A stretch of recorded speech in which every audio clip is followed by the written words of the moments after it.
Mais tout de suite, on va débattre des règles de gouvernance en région bruxelloise et notamment de la fin annoncée du cumul entre les postes de bourgmestre et d'échevin et de députés, donc membres d'une assemblée. On va en débattre avec Emmanuel Debock, c'est le chef de groupe de Défi dans la majorité, et Françoise De Smet, chef de groupe du PTB dans l'opposition, donc tous les deux chefs de groupe au Parlement régional bruxellois. Le texte a été examiné mardi en commission de l'Intérieur au Parlement bruxellois. Il va suivre son parcours parlementaire classique. Mais première question, le contexte, Emmanuel Debock, l'idée c'est quoi? C'est d'améliorer la gouvernance bruxelloise, de rendre notre démocratie régionale plus efficace? Alors, il y a deux objectifs. Le premier, c'est de diminuer le nombre d'échevins. Et ensuite, c'est le décumul. Donc, il avait été promis par les négociateurs de 2019. Certains partis comme le mien défient, il n'y a plus aucun cumul aujourd'hui de députés et d'échevins. Et cette solution va s'imposer en fait à tout le monde pour les prochaines élections de 2024. Donc ça veut dire qu'à partir de 2024, on ne pourra plus être bourgmestre et échevin et en même temps siéger dans une assemblée. Et précision importante, ça concerne toutes les assemblées, à la fois le Parlement régional, mais aussi le Parlement fédéral. Il faudra faire un choix. Pourquoi est-ce qu'on ne doit plus cumuler? C'est quoi l'intérêt pour vous, Emmanuel Debock? C'est l'évolution des mentalités. Aujourd'hui, on considère que le cumul n'est plus possible. C'est sans doute compliqué pour un certain nombre de bourgmestres et d'échevins d'être en même temps députés au Parlement. Ça crée des conflits d'agenda, ça crée aussi parfois des conflits de temps, d'intérêt. Et l'ensemble de la classe politique aujourd'hui plaide pour un décumul généralisé. C'est ce que nous faisons. On a déjà fait dans le passé l'interdiction du cumul à plus de 150% des rémunérations publiques. Et c'est la suite logique finalement, alors que certains partis ne souhaitaient pas continuer dans cette voie-là. On sait que par exemple au Parti Socialiste ou au MR, on continue à accumuler. Le CDH également continue à accumuler aujourd'hui, puisque 3 de ces 5 élus sont dans une situation de cumul dans leur commune avec des fonctions d'échevin. Et ici, on souhaite en fait une clarification totale. Quand on est député, on est député. Quand on est échevin, on est échevin. C'est plus clair pour l'électeur, c'est aussi plus clair pour l'élu. Alors, un élu, un mandat. Françoise De Smet, ça permet de clarifier les choses. Est-ce que dans l'opposition, le PTB est satisfait de cette réforme? Est-ce que vous allez la voter? Alors, il y a des choses qui vont évidemment dans le bon sens. Donc, on est évidemment pour le décumul et certainement dans les grosses communes. Donc, comme Emmanuel Debock l'a dit, c'est évident que quand vous devez gérer une commune de 100 000 habitants, vous avez besoin d'un temps plein pour le faire. Et donc, ça va évidemment dans un bon sens. La diminution des échevins aussi. Par contre, ce qui nous pose vraiment problème dans ce texte, c'est qu'on en profite de nouveau pour mettre sur pied de nouveaux privilèges. Donc, il va y avoir des augmentations de salaire des bourgmestres et qui vont se faire en plus derrière le rideau parce que ce sera le gouvernement qui va décider des montants et on va mettre en place aussi des indemnités de sortie. Alors, quel travailleur a droit à ça dans la société? Pour nous, ça nous pose évidemment vraiment problème. Ouais. Alors, on reviendra peut-être sur ce point. Je voudrais quand même entendre votre argumentation sur le cumul, parce que j'entends que vous faites peut-être une distinction entre les grosses communes et les petites communes. Est-ce que ça veut dire que, par exemple, à Bruxelles, les petites communes, on va parler de Kuckelberg, par exemple, on va parler de Ganseren, là, on pourrait cumuler pour le PTB ou pas? Non, on est vraiment pour le décumul, ça c'est pas le problème. Je vous dis, c'est plutôt les autres parties du texte qui nous posent vraiment des soucis. Donc, donc ça veut dire que cette partie-là, mener le débat là-dessus. Ouais, cette partie-là, vous pourriez la voter, le décumul. Oui, mais en même temps, c'est un ensemble du texte, donc l'un ne va pas sans l'autre, donc évidemment, ça nous pose problème aussi.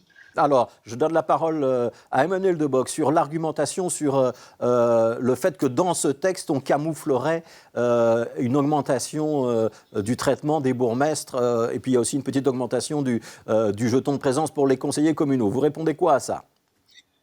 Oui, donc...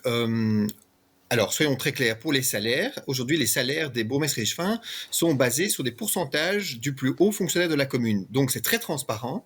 Le salaire du secrétaire communal, en l'occurrence, il est public. Donc, aujourd'hui, on va se délier de cette clé parce que ça va permettre en fait d'avoir des revalorisations de celles et ceux qui dirigent les communes. Et aujourd'hui, c'est vrai que les petites communes, les salaires des bourgmestres des petites communes sont inférieurs à la responsabilité qu'ils occupent. Aujourd'hui, gagner 2 000 ou 2 500 euros parce qu'on est bourgmestre d'une petite commune, ce n'est pas du tout à la hauteur des heures et du travail de responsabilité que cela implique. Donc, c'est logique d'avoir une revalorisation. Elle est plus forte pour les petites communes que pour les grosses communes. Et donc, ça sera décidé par arrêté. Et les arrêtés sont publics, comme Madame de Smet sait. Et donc, il n'y a absolument rien de caché. C'est simplement le vote de l'ordonnance qui, après ça, voit ses arrêtés d'application qui sont nommés. C'est pas l'ordonnance qui décide de la barémisation des salaires, c'est un arrêté et nous habilitons en fait le gouvernement à faire cet arrêté. Ensuite, sur la question des indemnités de sortie, parce que ça aussi c'est un reproche, eh bien en fait il y a un problème finalement quelque part de droit social. Aujourd'hui, les échevins ou les bourgmestres qui avaient accompli 6 ans, 12 ans, 20 ans de mandat, lorsqu'ils n'étaient pas réélus, avaient droit à ni le chômage, ni le CPS pour le coup. Donc, il y a quelque chose qui ne va pas. Ce sont peut-être les seuls travailleurs qui n'étaient pas couverts. Et donc, c'est logique de se calquer sur un système qui est celui du Parlement, qui est peut-être moins généreux que dans d'autres circonstances, mais un mois d'indemnité de sortie vaudra pour une année de prestation. Ça se calque finalement sur le principe de droit social, que quand vous êtes un travailleur et qu'on vous licencie, vous avez droit aussi à une indemnité de départ. Si on vous licencie, c'est au prorata de la durée de votre mandat. Oui, alors Françoise de Smet, je redonne la parole à Françoise de Smet. Est-ce que c'est logique de protéger le travailleur politique, quelque part, parce que je suis bien l'explication d'Emmanuel De Bock, c'est un peu normal que quand on n'est plus un mandat, on est peut-être un matelas pour chercher derrière, et on précise peut-être que dans le texte, cette indemnité de sortie, elle n'est valable que pour ceux qui ne retrouvent pas de travail. C'est-à-dire que ceux qui ont une activité, ils n'y ont pas droit. Est-ce que, Françoise de Smet, vous êtes d'accord avec ça, ou vous continuez de dire que c'est un avantage indu ? Alors, qui est couverture? Nous, on est pour, en fait, que ce soit le même régime que les travailleurs, que les élus qui ne retrouvent pas de travail aient droit à un chômage comme n'importe quel travailleur. Ça, c'est pas le problème. Mais ici, on voit, par exemple, qu'il y a les travailleurs des communes qui ont mené des luttes pendant des mois pour avoir en fait des toutes petites augmentations de salaire, à peine 2% sur les plus bas salaires.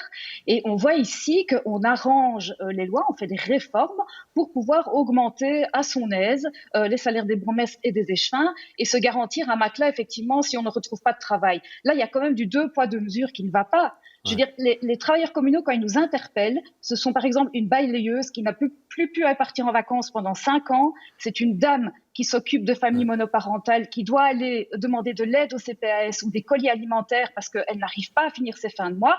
Quand des gens comme ça voient qu'on fait des réformes pour pouvoir augmenter, parce qu'il y a eu des fuites, il y a quelques mois dans la presse, on parlait de 15% d'augmentation en moyenne des salaires des bourgmestres. Vous imaginez bien que là, il y a un 2 poids 2 mesures qui ne va pas du tout. Mais Françoise de Smet, est-ce que ce n'est pas normal quand même que le bourgmestre gagne plus que le secrétaire communal sur lequel il est censé avoir autorité ?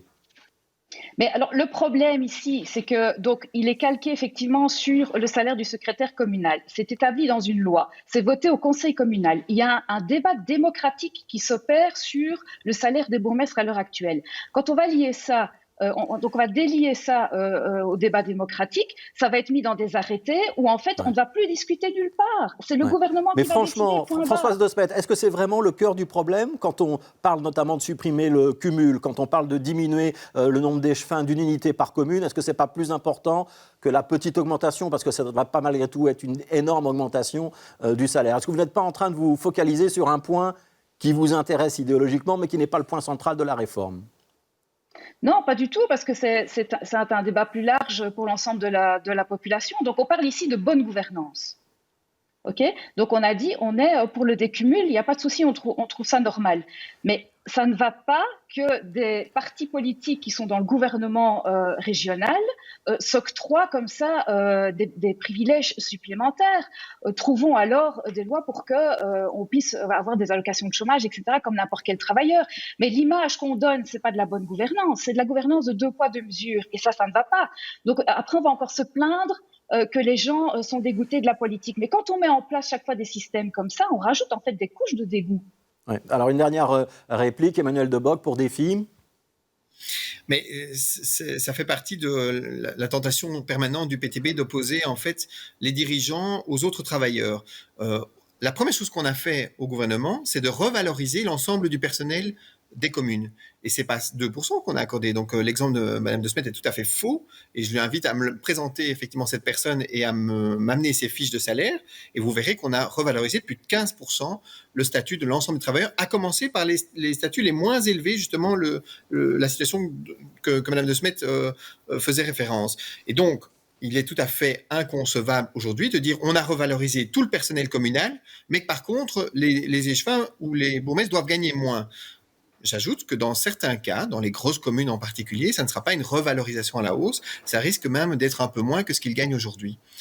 On verra dans quelques semaines, effectivement, les bonnes et les mauvaises surprises, et on jugera peut-être sur les montants, et ça permettra peut-être un débat de fond. Mais aujourd'hui, ce sont des arrêtés, et c'est le cas pour l'ensemble du personnel des communes. Merci beaucoup. Donc Emmanuel Debock, chef de groupe pour Défi, Françoise de Smet, chef de groupe pour le PTB, tous les deux au Parlement régional bruxellois. Merci d'avoir participé à ce débat.